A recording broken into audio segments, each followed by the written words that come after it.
Hello everyone, I am प्रज्ञा मिश्रा। आज हम बनाएंगे कुछ डिफरेंट टाइप की रेसिपी।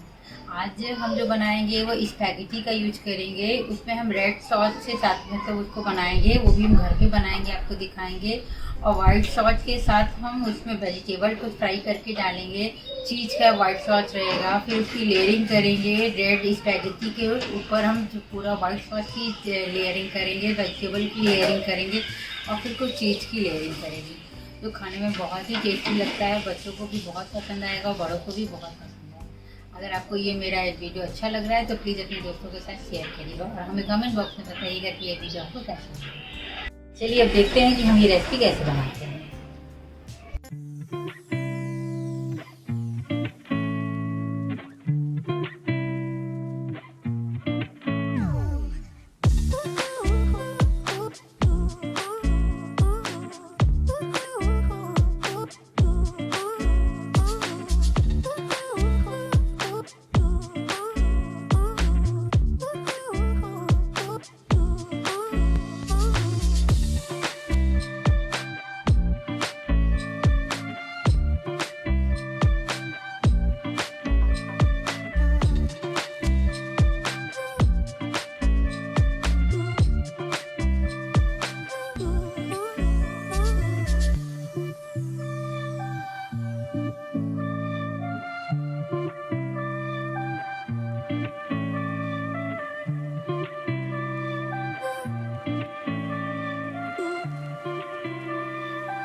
इसे हम ओवन में बनाए हैं, आप चाहें तो पैन में भी बना सकते हैं। पैन में बनाने के लिए कुछ नहीं, आपको सिंपल से नॉन स्टिकी पैन लेना है या कढ़ाई लेना है। उसके ऊपर हमारे पास जो बर्तन की स्टैंड रखने के लिए रहते हैं लोहे का, उसको रखना है। 10 मिनट के लिए उसे मीडियम आंच में हम थोड़ा सा प्री हीट करेंगे, जैसा कि हम अपने ओवन को प्री हीट करते हैं। फिर उसे 10 से 15 मिनट बिल्कुल सेम प्रोसेस पे बेक कर देंगे। और आपके पास अगर नॉन स्टिकी कढ़ाई नहीं है तो आप नॉर्मल जो कढ़ाई होता है उसमें आप सॉल्ट या बालू का यूज कर सकते हैं और प्रोसेस सेम रहेगा। आपको कुछ लोहे का स्टैंड रखना है, उसे भी थोड़ी देर के लिए गर्म करना है 10 मिनट बाद। फिर यही जो चीज़ जैसा हम अपने ओवन में कर रहे हैं बिल्कुल सेम टू सेम ऐसे ही करना है। अगर आपको ये मेरा वीडियो अच्छा लगा हो तो प्लीज़ मुझे कमेंट बॉक्स में बताइएगा कि आपको ये रेसिपी कैसी लगी है। और अगर आपको कोई और डिफरेंट टाइप की रेसिपी चाहिए तो हमें कमेंट बॉक्स में बताइएगा। हम पूरी कोशिश करेंगे कि आपके साथ अपनी रेसिपी हम शेयर करें। अब हम मिलते हैं नेक्स्ट वीडियो में। Okay, thank you, bye bye.